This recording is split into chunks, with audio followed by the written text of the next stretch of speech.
Welcome to Seacoast Stories, a podcast about the people, businesses, and newsmakers that make the Seacoast an American hidden gem. I'm Trey Farkas, and on today's episode, my conversation with Alexis Morton, the founder of Well Lived Women, a Seacoast group which brings women of all ages together for group experiences.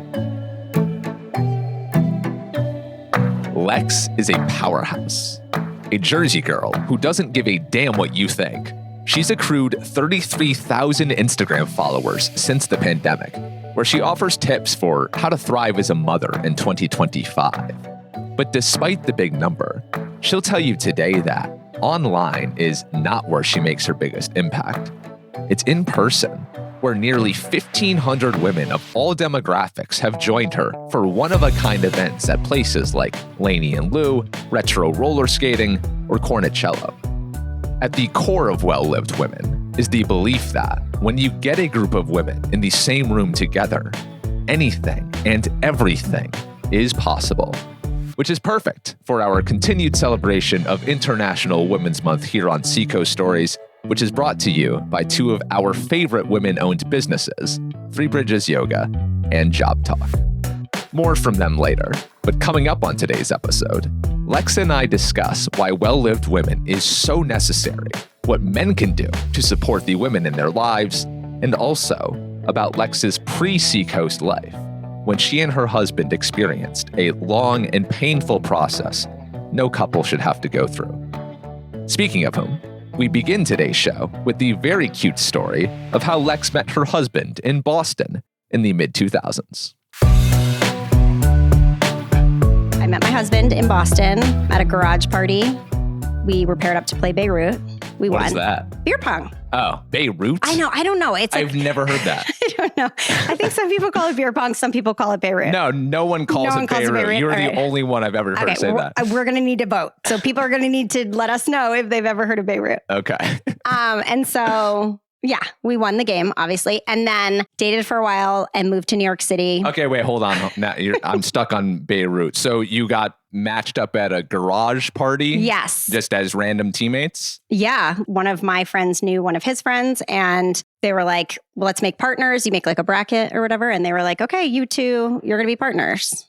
Obviously, he wanted to be my partner. Of course. I'm amazing. Yeah. And so, yeah. And then he's super fun and adorable. And so we got paired up together, and then it was like the rest is history.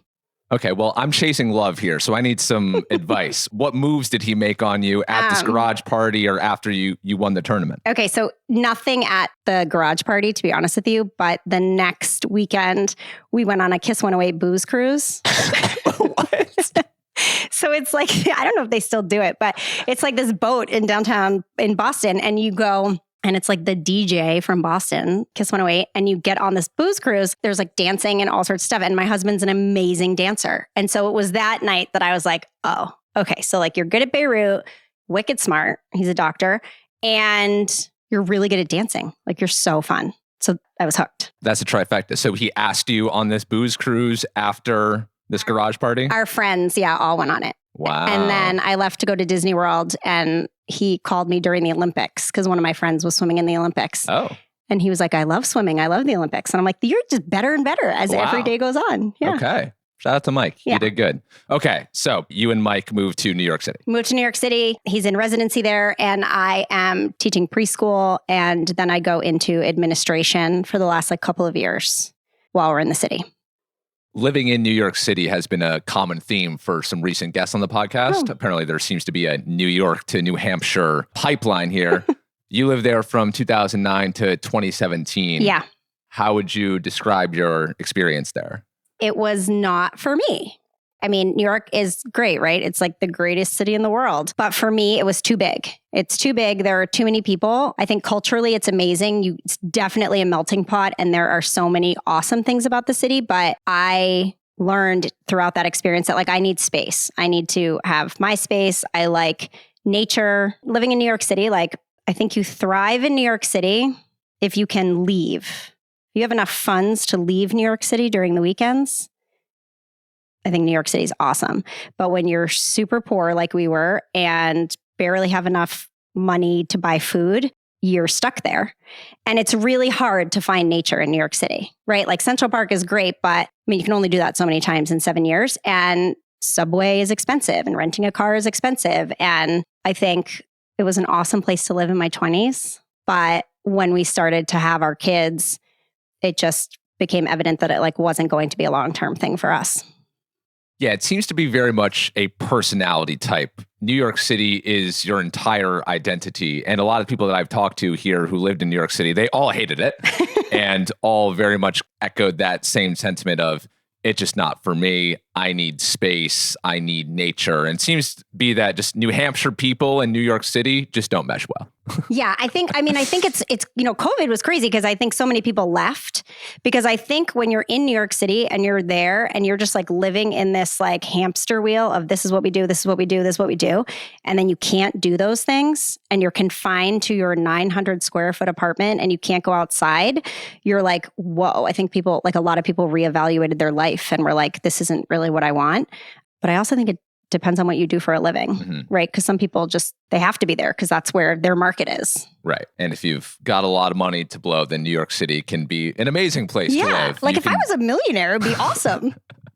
Well, one day. Yeah. And we will also get to your experience during COVID later, because I understand that was a big catalyst for what you're doing right now. But I want to backtrack a little bit. So while you are in New York City, you and your husband start the process of trying to have a child. Yep. But it did not go according to plan. As I'm learning from more of these discussions, it often doesn't go according to plan, but it's not something that people necessarily talk about as openly. So what was your experience? What went wrong in your process of trying to have a baby? Yeah, I think before I dive into it, I will say it is when two people make a baby and it all goes smoothly and everything's fine, it's like, yeah, it's a miracle, but it's like actually a miracle. Because the amount of things that could go wrong throughout that process, it's like when you know all of that and you go through it, you're like, wow, this is so amazing. You can just like have sex and have a baby and everything's fine. It's like wild to me. But so we get married and we try for a little bit, but I always had in my mind this like gut feeling that it wasn't going to be easy for us. And my intuition just had told me, this isn't going to be easy for you. I don't know what it was. And I remember saying this to my husband and he was like, no, it's fine. It takes time. And I'm like, no, something's wrong. Like something doesn't feel right. And so we went to, once you realize that you might have a harder path getting pregnant, you go through a series of tests. And those tests are based on a lot of things, but partly on your background, your nationality, where your lineage has come from. And Mike and I are both Irish, and there is a high probability, not high, but high probability with Irish people that you would be carriers of cystic fibrosis. And if two people carry the gene, there's a 1 in 4 chance that the child you conceive will have cystic fibrosis. And because we had gone through the testing, our IVF doctor recommended that we start IVF to rule out any embryos that would be affected with CF. Okay. For those who don't know, what is cystic fibrosis? Cystic fibrosis is a genetic disorder that affects primarily lungs. And depending on which gene the baby is born with, there's a high probability that you would have to have a lung transplant later in life to survive past, mid-20s, early 30s. They get like a buildup of fluid in their lungs. And so colds or flus or any sort of germs like that can be really hard. And a lot of children spend a lot of time in the hospital trying to clear their lungs and make sure that they're okay. Gotcha. So you two, once you discovered this information, you didn't even try the natural route. No, Mike is in medicine. He obviously knew from his medical background, but after the diagnosis for him, I think it was just, he's like, this is not a path for us. And I, growing up, knew a very good friend of mine who was a swimmer who was diagnosed, and she had to have a double lung transplant later in life. And it just felt like if given the choice for us, we just both felt like we were going to go through IVF versus trying naturally. Some people try naturally and they're totally fine. Their babies are fine. But for us, this was a choice that we were like, we're going to do this. Pretty crazy that both of you carried this trait. I know. I like joked for a minute, like, are we related? I know we're not. I know that we're not because my mom did a whole bunch of genealogy. So like, I know that we're not, but I know you have you have this minute that you're kind of course, is like, Ireland was a big place, but you have this minute where you're like, what are the odds? Yeah. They're low. The odds are extremely low. So take us into this IVF process. I'm undereducated on all of this. Act like I'm stupid. Okay. What were the first steps? So the first step, it's a very obviously intense process, but you basically get all this blood work. They want to check out everything for the both of you, see what you have. Obviously, we were determined that we both carried the gene. And then from there, you get something it's called a probe that gets built so that when you make your embryo, they use a specific probe based on the genes that they're looking for to pull out the genes before they freeze your embryo. And so that is, I think, we didn't realize that part of it. That's a added fee on top of everything that you pay for IVF. So our probe was, I think it was somewhere in the ballpark of like $9,000 that we clearly didn't have. We had to ask family for money. So they build the probe. And then while they're building the probe, you, timing wise, are taking all of your shots and your medication to boost your body up and create as many eggs as you possibly can. And you go every 2 days to the doctor in the morning in like a very specific window for them to do an internal ultrasound to check your egg level to make sure that everything's okay, because they want to grow them big, but they don't want them to be too big. And, it's like a whole timing thing. So you're timing your shots. We're traveling and we have, I have my shots in a cooler bag and we're bringing them into restrooms and we're, pulling over, driving up to Massachusetts at rest stops to give the shots. And once all of that goes smoothly, then you get called to the doctor on a specific day at a specific time. And the man needs to give a sample while the female is having a retrieval, which is when they go in and they take out all of your eggs. You're under like anesthesia. And then the embryologists make the embryos that day. They use your probe and they biopsy them and then they freeze them and they send away the biopsy to determine how many eggs you've gotten retrieved, how many have made successful embryos, and how many of those embryos are going to not have both genes. This whole process you just described, how long of a time period is this covering?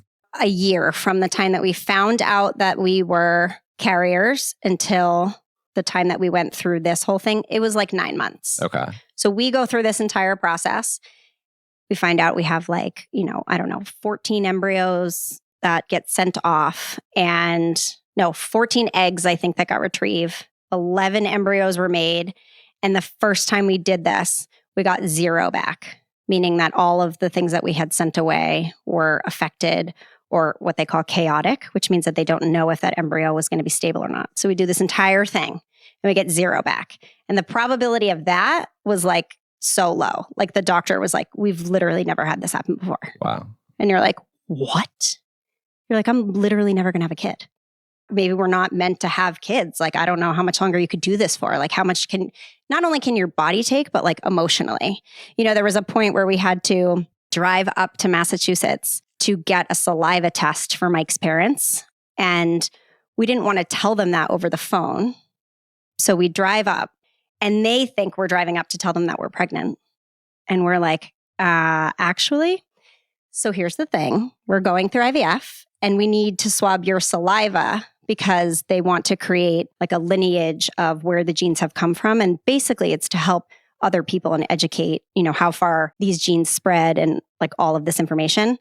But that was probably like one of the craziest things to be like, wow. Yeah, when, everybody cries and then it's like awful. And, When you were delivered the news that none of those embryos had taken after 9 months of doing everything you just described, how did that land for you both?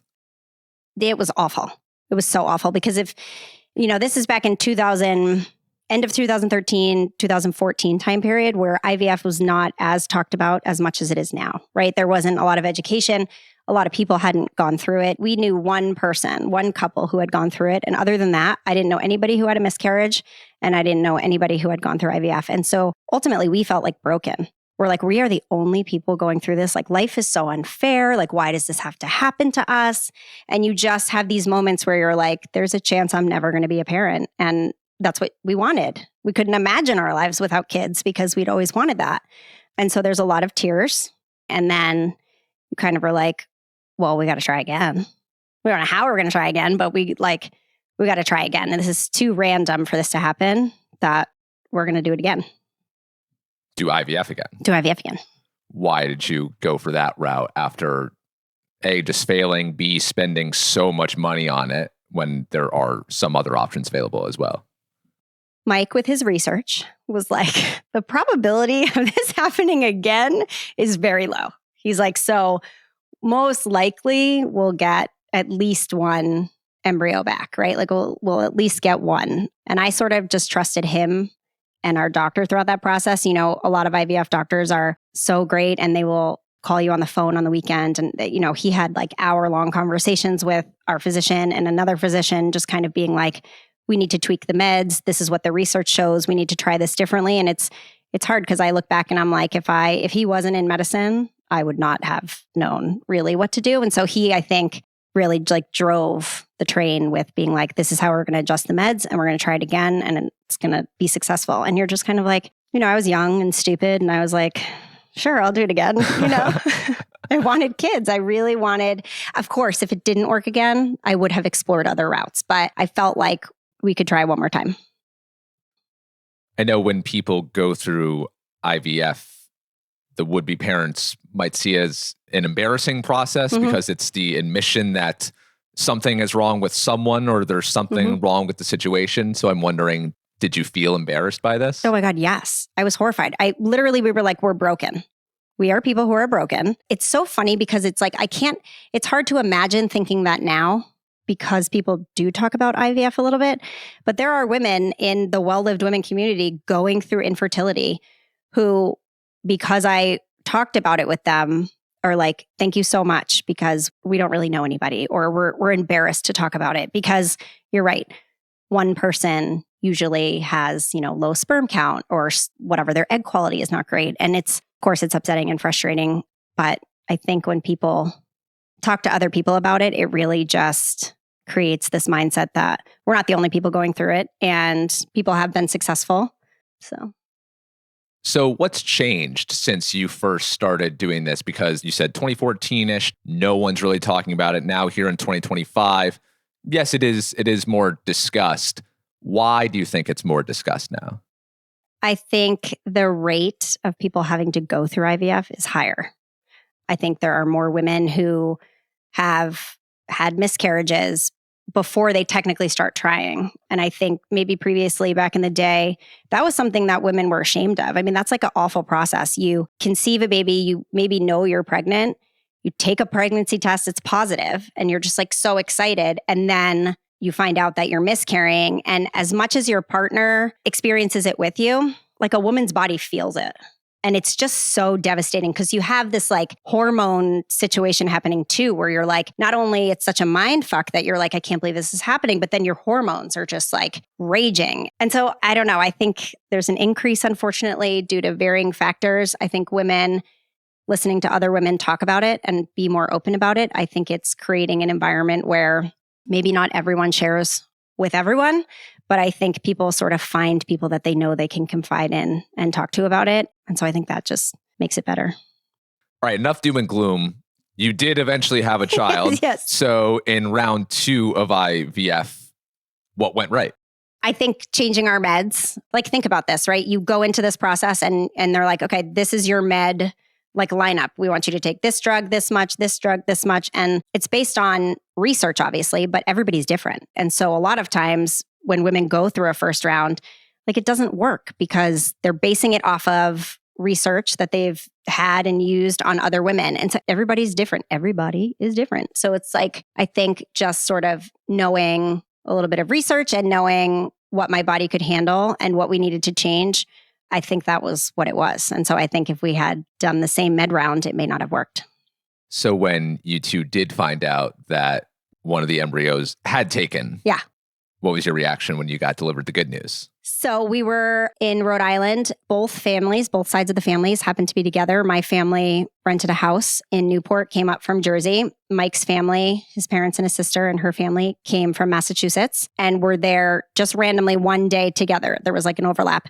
And we didn't know if we were going to get the phone call, but we got the phone call. And I remember going outside to the front porch of this house, and the entire family knows what's happening. They're all in the backyard, and they're probably like, shit, like, what if this is bad news? This is going to be like a really bad day.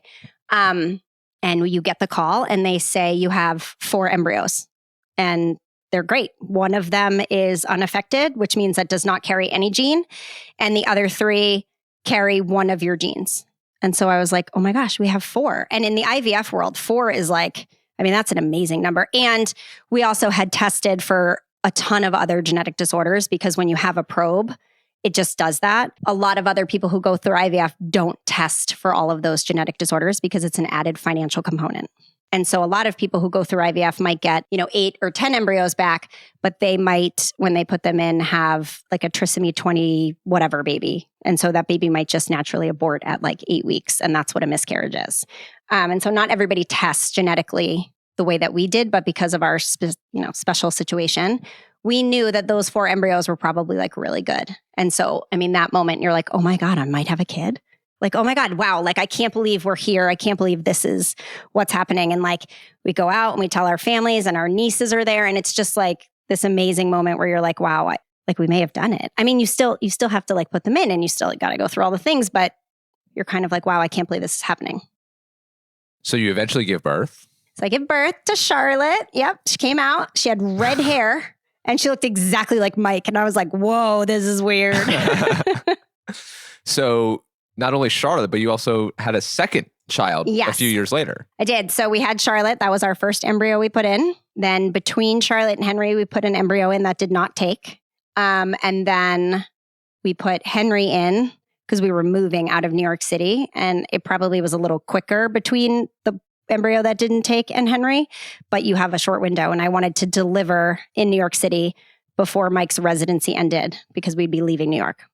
Okay, wait. So was Henry one of the original 4? Yeah. Oh, wow. Okay. Yeah. So you freeze all of them. Yeah. I mean, you use one of them on Charlotte, and then but you freeze the rest. Charlotte was frozen too, because like when you go in that first time, they biopsy the embryos, and the time where they have to run all the tests on them is too long. So you freeze them all. Okay. Some people don't. Some people do natural. It's like a whole thing. There's like a million different ways you could do it, but we froze them all. And so, yeah, they were conceived on the same day, and they were birthed 2 years apart. Wait, what? How does that work? So you make that day that I was talking about where I go in and my eggs all get retrieved, and Mike gives a sample. All of your embryos are made on that day. Okay. And then they're frozen. Oh, okay. And so Henry was refrigerated for 2 years. Okay. And then thawed right before. And then they put the embryo in. Oh, okay. So you, oh, wow. Okay. That's actually easier than I thought it was. Yeah. Okay. So yeah, they freeze them. And then basically when you two are ready to go again, you just like, all right, we're ready to defrost that thing. Yeah. Okay. Mm-hmm. And I assume you pay a lot of money to store them? I think it was like $100 a month. Yeah. Oh, okay. It's not that per embryo. So if you have, you know what I mean? Okay. So then we had Henry in 2017. And then we eventually later tried to put the last embryo in, and it did not thaw. So you wanted a third child? Yes, because we had the 4 embryos initially. Okay. And the second one didn't take. And so I was going to do it right before COVID, but the world shut down and IVF stopped, obviously, during COVID. And so after COVID, I flew to New York, and I was having breakfast, waiting to go in for the appointment. Mike didn't come. He had to work. So he was still here in New Hampshire. And I got a phone call from the embryologist saying that the embryo did not survive the thaw, which means that they went to thaw it after it being frozen, and it didn't survive. Really? Mm-hmm. And so... Is that common? No. We have the worst fucking luck. No, it's not that common. And normally what they would do in that scenario is they would move on to your next embryo. But that was our last. So we didn't have any more. Coming up, Lex discusses motherhood, why she doesn't care what you think about her, and why well-lived women may be exactly what you or the woman in your life are looking for. But first, I want to tell you about a different group you might consider joining. Not only is Three Bridges the Seacoast premier vinyasa yoga studio, but also its community is unlike any other. From the simple act of smiling at a new face on the mat next to you, to the forming of lifelong friendships. The Three Bridges community is truly what makes this space about so much more than yoga. After the 9:30 class yesterday, which I jokingly refer to as Sunday church, I talked to a friend for 30 minutes just sitting on our mats after class chit-chatting. And I can say from experience that that doesn't happen everywhere else. And it's why, in addition to the variety of beautiful classes led by my friends Caroline or Ankati, Three Bridges Yoga is the place to be. If you want to join this powerful community, then new members can get one free class by using the code STORIES at digital checkout all March. That's code STORIES all month when buying a class online at 3bridgesyoga.com. If you're an existing member, send an email to info@threebridgesyoga.com and the studio's owner, Stephanie, will customize a deal just for you. Speaking of kind business owners, I also want to tell you about Crystal Hicks of Job Talk. To steal a line from my friend Andy of the Granite Goodness podcast, Crystal is the Seacoast job whisperer. It feels like every person I meet got their job because of Crystal. In fact, jobs are Crystal's job, and they have been for 17 years. Crystal has been interviewed by Forbes magazine, WMUR, NHPR, and she even joined the Seacoast Stories live show, which, based on what I've heard, doesn't get any bigger than that. At Job Talk, Crystal sees 400 plus clients virtually per year, where she helps professionals navigate every aspect of their careers, from the annoying job search to the even more annoying networking part, and so much more. If your career is making you feel like you're banging your head against a wall, like mine often is, then no matter what industry you're in, you can schedule a free 15-minute intro call to assess whether one-on-one virtual sessions are right for you. But if you'd rather go at your own pace, then you can take an online course on subjects like writing the perfect cover letter or beefing up your LinkedIn profile. And for our listeners only, you can get one of Crystal's online courses for 50% off using the code SeacoastStories50 at checkout. That's SeacoastStories50 to get 50% off any course on Job Talk's website throughout the year of 2025. Excludes live sessions, only valid for the 4 Job Talk Academy courses. For more info or to schedule a free intro call, please visit JOBTALKLLC.com. So you and Mike, you have your family unit all set. Then you move to Boston for 1 year for Mike's residency. And then he gets a job in Portsmouth. So you guys move the family to the Seacoast. By this point, you are out of teaching, just focusing on being a stay-at-home mom. And then COVID happens. And so you start, at this point, you start building your social media presence. At the time we're speaking, Lex, you have 33,000 followers on Instagram. Why in 2020 did you start putting yourself out there online?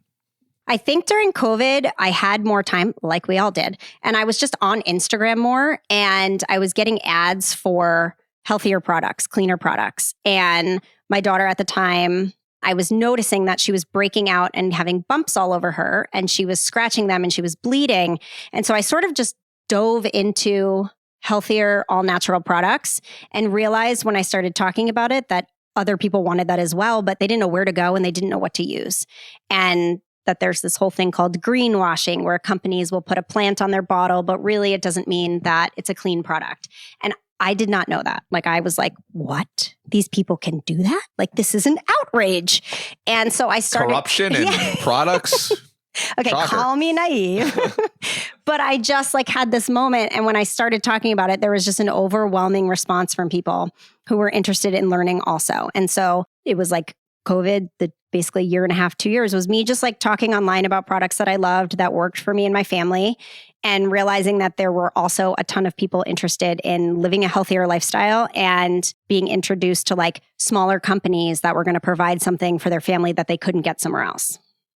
I'm wondering, as you were a 30-something-year-old mom on Instagram making reels, talking about these products, did you feel weird at all doing that or self-conscious doing that? Because, this is the young people's platforms, and it's the 19-year-olds doing dances on TikTok and Instagram that are putting themselves out there like this. To be honest with you, I've never really been that person online who's like, I wonder what someone thinks. I have posted a couple of things and my husband's, and I'll always send it to him if it's like, something that's like funny or racy to begin with. And I'm like, I'm about to post this, heads up, because I know somebody will text him. But I'm not really, I have to say, I don't really give a fuck.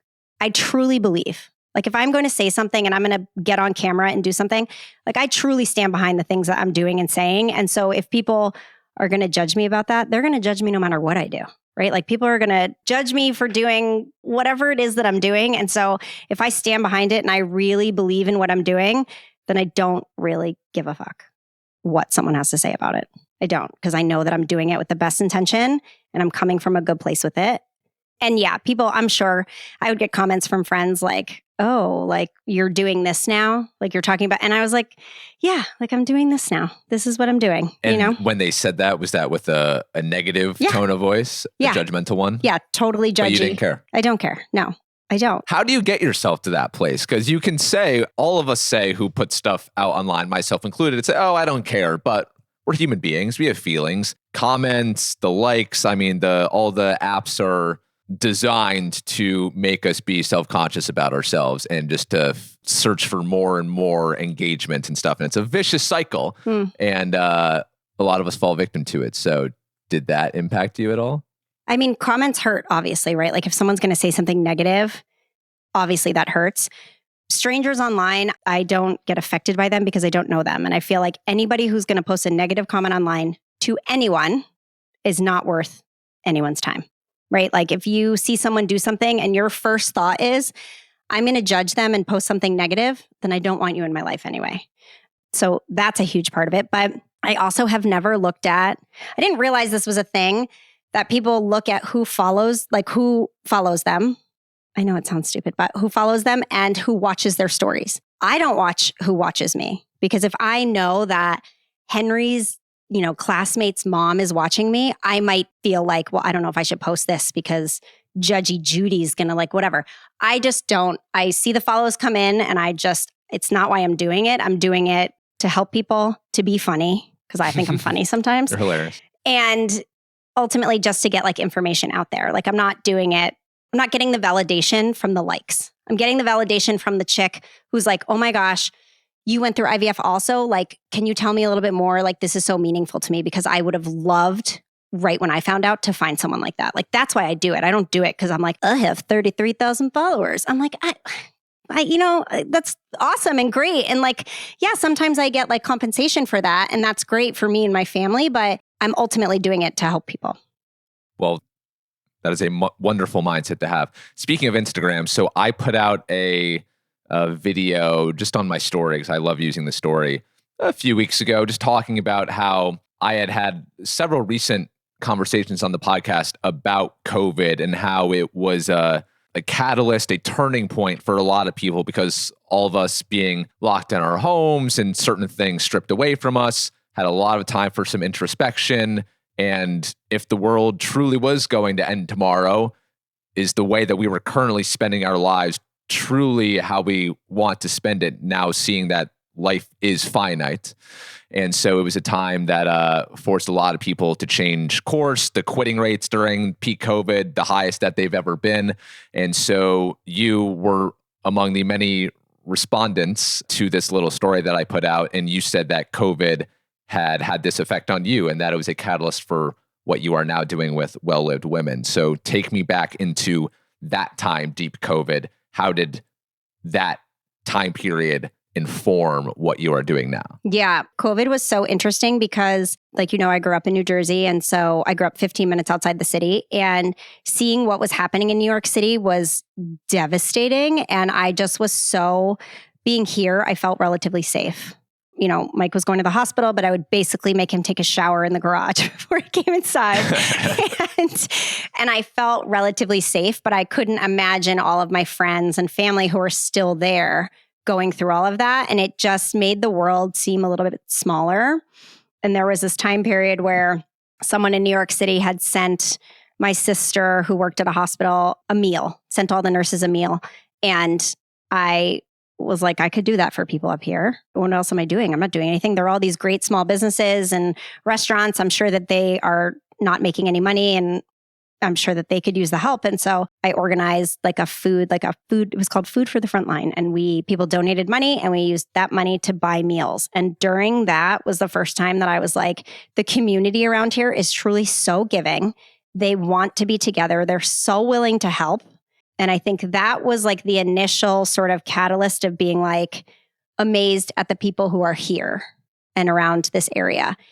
And then I think as the world started to open and we got to see our friends again and hang out, I think I was kind of like, I had this mentality of like, there are so many things I haven't done or experienced around here that I would love to do. And my friends are amazing, but not everybody wants to go paddleboard with me because they're scared or nervous. And so I was like, I'm going to post online and see if anybody wants to come do this and wants to try learning about businesses that have healthier options or businesses that can help you, live a healthier lifestyle. And the response was small, but women were like, yeah, I want to do this. And I was like, okay, let's do it. Now, what was your social life like in this area at that point? Because if you got here in 2019-ish and then COVID happens, what was your circle of friends like? And were these women that were responding to these people, or are they just Seacoast strangers? So Charlotte was in preschool, and then during COVID, we kept her at Acorn School, which is a cute little it turned outdoor school during COVID. And so it was primarily moms that I had met through there. Okay. So small. I did not have like a large network of women in the area. I knew no one who worked for a small business. I knew no businesses really. It was just places that I had gone to myself. And the first few experiences was me posting on social media, telling my friends, and them sharing with a few of their friends. And the turnout was anywhere from 8 to 12 women for the first couple. And that was like me posting about the experiences for like weeks leading up to it. Like, this is going to be so fun. Like, everybody come. And like posting on the town pages of Portsmouth and Stratham and Exeter, being like, this event is happening. It's going to be great. And so the marketing was like, I spent a lot of time posting about these events to strangers. And the first, I would say maybe 5 or 6 I did was mostly people I knew or knew someone who had come to one before. Why women specifically?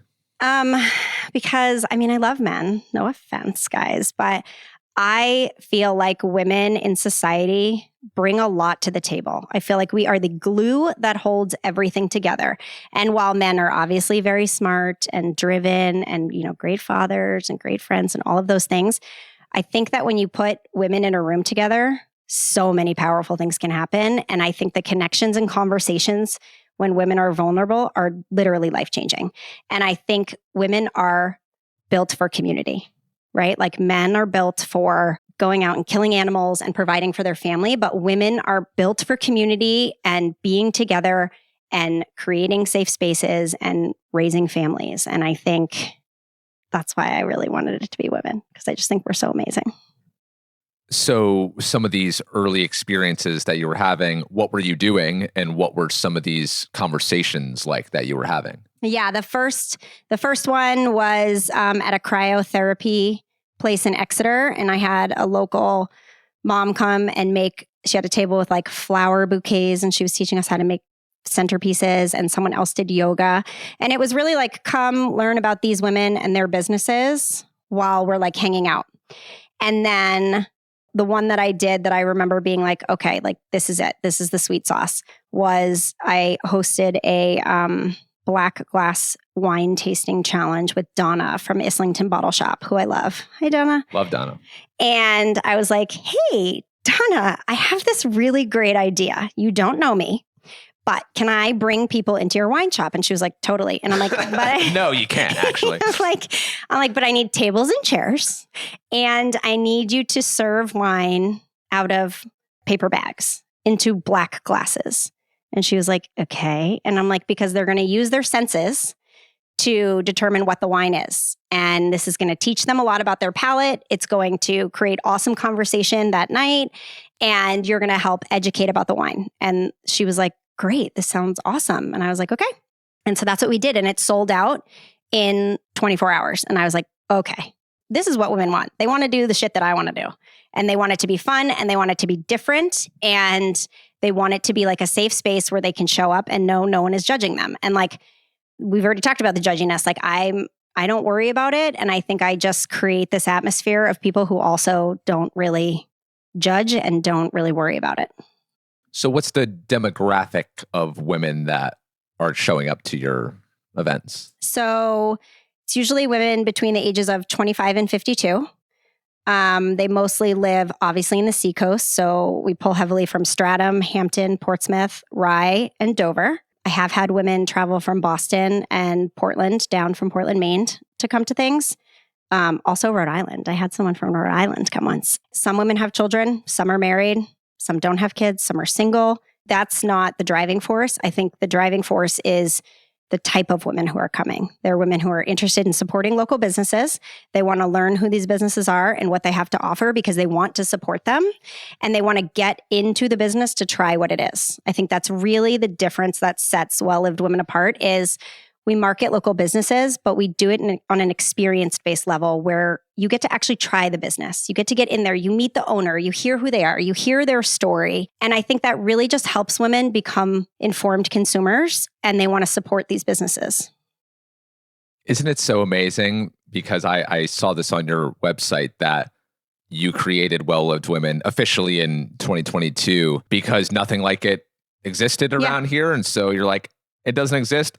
I want this thing. I'm going to build it. Yeah. Similarly, for me in Seacoast Stories, I was looking around for local media, local stories, and certainly there is local media, but they weren't necessarily telling the stories of these amazing people and amazing businesses in the way that I was seeking as I was wanting to learn more about this area I now proudly call home. So I was like, I have lots of podcast experience. I'll go do that thing. Yeah.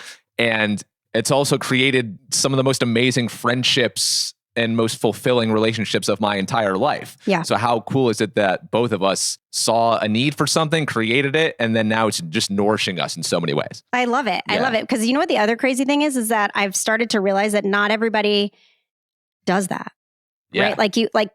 It sounds so stupid when you think about it, but it's like, yeah, it takes a specific type of personality to be like, it doesn't exist. I'm going to fucking create it. Exactly. People want to get together. Yeah. People want to support local and hear local people, but it takes a certain kind of personality to raise your hand and put yourself out there. Yeah. And risk no one coming to an event, risk no one listening to a podcast, but still going forward and taking that chance anyway. Because you believe it. Like we believe in it, right? Like we know that this is what people want and it needs to exist. So we're going to do it. Well, good on you. On your website, maybe the mission statement, if you will, well-lived women believe life is best lived when we chase joy like it's our job, surround ourselves with unstoppable women, and say hell yes to experiences that light us up and remind us why we're here, to live fully, to love fiercely, and have a damn good time doing it. Why is that your mission statement? Because I feel like women always put themselves on the back burner. We don't intentionally try to do it, whether you have a family, whether you're single and thriving and you just want to work your job. We always put ourselves last. It's an unintentional thing that women do. And I think society is getting better by explaining to us that self-care isn't like a spa day with cucumbers on our eyes, but that it's more about taking time for yourself, doing whatever it is that is going to fulfill you. So if that is finding a quiet chair and reading a book, like take that time for yourself. It's okay to sit down and give yourself a moment for whatever you need, because when your cup is full, you can fill everybody else's. But when you're emptying your cup into everyone else's, yours becomes empty. And then I think women become run down, tired, resentful. I think they don't take care of themselves as well because there's just no energy to do it. And so I think I just really want every woman to realize that it's okay to take time for you in whatever way that is. I happen to provide time doing fun experiences like hanging from a trapeze and going to a tequila tasting, but that might not be for everybody. You know what I mean? But that it's okay to take that time for yourself. There's this ongoing joke with my friends' husbands, and they're like, when's the well-lived men event? Yeah. And I'm like, maybe sometime. I don't know. But you know what? Right now, we need the women events, right? Yeah. Like this is our golf day. This is our golf, is us going to do this thing because it's important for us to take time away also. Yeah. I will say men do need to get together too, because I think men are really struggling getting together as well. I've had people tell me, Troy, you need to start a men's group. Yeah. So maybe I'll have to talk to you about. I got some ideas. I have some ideas for some men. We'll talk offline about that. Okay. A big theme of Well-Lived Women that you have splattered everywhere is self-care isn't selfish. Mm-hmm. Why do you say that? Because I come at it from a perspective of being like a young professional, having children, which clearly I wanted to do. We know this. Very happy being a mother, very fulfilled, but you lose a lot of yourself in that process. And I remember like hysterically crying after Charlotte was born and being like, I just want to get in the shower alone and know that I can be in here for 10 minutes without the baby crying. Because, you know, so many women, there's all these reels on Instagram about the things that we have in our mind. Like right now, I'm like, I know exactly where my children are. I know all the things about them. I know what they're doing after school. I'm thinking about dinner. I'm thinking about the laundry that's in the dryer. Like I'm thinking about 17 million things. And it's really nice sometimes to not think about anything but you and what you want to do. And like your self-care is important. And it's not selfish for you to be like, I'm going to go out tomorrow night and I'm going to go surfing with a bunch of women. And it's not selfish for me to do that because that's important to me. We live our entire life leading up to, if you decide to start a family, as doing things that are important to you and for you. And then a lot of women who become mothers or a lot of women who get married don't do that anymore. And it's just, it becomes a back burner thing. And, you know, so many men that I talk to and husbands are like, I want my wife to do this thing. Like I want her to go do this thing. But you know, making sure your husband or your significant other's home, making sure someone's taking care of the dog if you don't have kids, making sure everything's set. It's a lot for women to get out and take care of themselves. And so I just am trying to push the narrative that it's not selfish for you to take care of yourself. It's selfless, right? You're being selfless because you're taking care of yourself and you can provide more to everyone else in your life when you do that. For the men listening to this who are the partners of those coming to your events, what advice would you give to the men to better support their partners to make sure that they are putting themselves first and not being the end all be all for everyone? You know, so many moms that I talk to are like, all he needs to say is, I got it. Go ahead. I got it. It's never going to be done the way that you would do it, right? Like when my kids were young, I was like, oh my God, I'm going to leave these babies home alone with Mike. Like, is he going to know what to do? I'm like, he could save their life, obviously, if he had to. But like, bedtime's not going to be done the way that I would do it.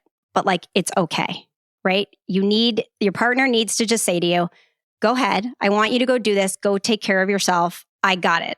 Like, it's important for you to go do it. And I think that's the thing is that like men or significant others just saying like, go take this time for you because that's also important. And I'm happy for you that you're going to do that is like such a massive thing. Well, thank you for sharing that. Also on your Instagram page, on your personal one, something that I've noticed is a theme that you talk about a lot as well. There seems to have been a transformation for you. You talk a lot about now putting yourself first, being very mindful of what you put your time, energy, effort, and attention toward and who you allow in your circle. What has the evolution been like for you in terms of where you are more guarded now, more intentional now as opposed to before? Yeah, I think I'm a social person and I think I lead and walk through life, or I had led my life and walked through it thinking everybody, you know, thinks the same way I do and is coming at life with good intentions. And another catalyst for starting Well-Lived Women and running it the way that I run it is realizing that as women get older, you know, you run into issues with friends and you create an entire circle of friends. And if something happens in that friendship and you no longer have this group of people that you thought were your friends, it's a lot harder when you're older to make friends, right? And like sometimes your children are very good friends with these people's children, and then you're just not hanging out with them anymore. And so it can be really isolating and lonely. And I've gone through it myself where you're kind of like, wow, like I just can't put myself out there that much anymore and expect every single person in my life to reciprocate. And so I've just learned over the past few years that quality is better than quantity. And the types of people that I let into my life because clearly I'm an open book and I'm probably a lot to deal with. Like I realize. I can see that. That's the Jersey girl in you. Like, sorry. But really just focusing on the people who are like, I get you and I love you for who you are, right? Like we all should have that in our life. You shouldn't, be talking people into being friends with you. There are people out there who want to be friends with you and who are going to love you for who you are. And so I think just really focusing on the people that bring you joy and the people that appreciate you for who you are is going to make your life, more enjoyable and more fulfilled. To date, you've had 1,500 or so women experience a Well-Lived Women event. And I'm wondering, what is the response, the feedback that you get from the women who come to your events? I mean, it's pretty overwhelming, to be honest with you. It's so exciting and it's exactly what I hoped it would be. But it's gotten to the point where the request for experiences is so high. Like, I love working with small businesses, but small businesses can only fit so many women at a time, right? And I want these groups of women to be small sizes so that the woman who's driving by herself after leaving, her infants for the first time feels welcome and feels like it's a safe space to get into. And so I've started to pivot and I host more than one of the same experience per month to allow more women to rotate through. And I'm also going to start to offer more experiences per month. And I've recently taken on my first employee to help with that, Jess. Woo woo.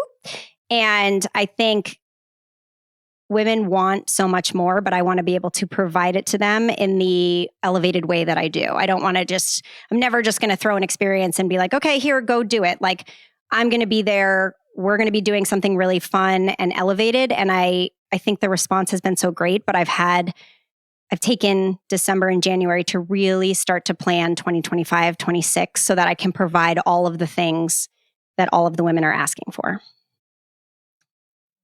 When you started Well-Lived Women in 22, your why was, this thing doesn't exist. I want to go create it. I need some friends and I want to get some women together for some experiences that selfishly I want to do. A couple years later, you've now had way more women attend these events. You now have an employee. This is now a business for you. Is your why still the same or has it evolved? I think the major thing behind my why is always going to be because I want women to take care of themselves. I don't think that's ever going to change. I want women to know that they are important and their mental health is super important. And I think they will live their best life if they are in a good space.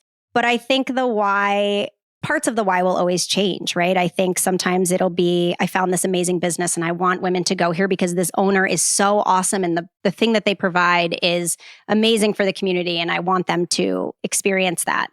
But ultimately, my why will always be, I want women to take care of themselves and realize that their life is going to be more fulfilled when they do so. I'm curious to ask you, and just a couple more questions, and then I'll let you go trapeze yoga or whatever it is that you have going on today.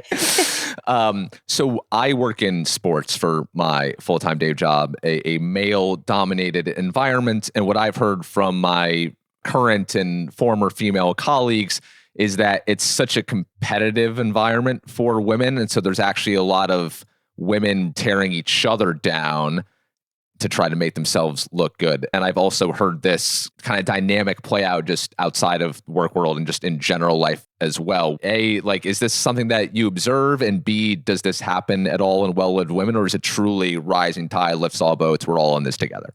I've definitely experienced it, not really in a work environment, obviously having been a teacher, but there is an underlying current in women and in culture about not everybody wants to build everybody up, right? Like not everybody wants that. They should want that. But I think it's based on their previous experiences in their life and situations that they've been in. And so it does exist. It's super unfortunate. I think we really need to spearhead it with the youth and teaching girls the way that they talk to each other, but themselves also is so important. And really like negating that toxic culture when they're younger. Having a 9-year-old now, we're in it, right? Like there are times she comes home and she's like, so-and-so said this. And I'm like, well, that's not kind. And then, you just say like, not everybody thinks the way you do, like not everybody's going to handle every situation the way that you are. And that's unfortunate that she said that. But what you need to learn from this is how it made you feel so that you don't do that to someone else. And I think that the women who show up to Well-Lived Women experiences come into the experiences with an open mind and are just so willing to meet other women that there is none of this. I have to say, I've been really lucky, knock on wood, that I haven't had to deal with anything where I'm like, we don't do that here. Everybody just is very kind, very open. When women come by themselves, they usually let me know online and I will pair them up with somebody when they get there. And I think it kind of just creates this atmosphere to the women who have constantly come to experiences. Like, oh, Lex has asked me to talk to someone before and make them feel comfortable. Like, that's what we're all here to do. Like, we're not here to, beat each other down. We're here to like have fun, build each other up and meet new people. You're doing great. And I thank you so much for sharing everything that you have today and for doing the incredible work that you are doing. We have one final question, and we ask this same final question at the end of every episode every week. And Lex, I will ask it to you. Okay. Knowing what you know now, in hindsight about how everything has turned out for you, what advice would you give to your 22-year-old self? This is like a viral, like a reel right now people are doing too. Is it? Yeah, it is. Oh. It's good. No, it's good. It's Okay, a good question. I haven't done it, so I don't really have an answer. Oh, yes. It's like the one that's getting coffee with my younger self. Yes, I I've seen that. went to get coffee with my younger self and she was a shit show. Yeah, so I guess I would tell my younger self that like, you're okay. Like, in your heart and your intuition is telling you what's going to happen and you just need to follow it and you're going to be fine. That's literally what I'd tell her. Like, everything that you want in your life, you are going to get, and you are going to create something amazing and beautiful that people are going to enjoy. So you're fine. Just stay on your path and follow your gut. That's Alexis Morton, the founder of Well-Lived Women. To learn more about her upcoming events, just visit wellivedwomen.org or follow @wellivedwomen on Instagram. Thanks for listening, and I hope to see you on Thursday at Ornell's Barbecue for our special Seacoast Stories dinner. Snag your ticket today by visiting the link in the show notes. There's only a few left. As for next week's episode, featuring a woman with an inspiring story to tell, here's a sneak peek. I have been searching my entire life for a feeling of being home. And this is the first time ever I have felt at home. That's next week on Seacoast Stories. Until then, have a great week. Live free or die.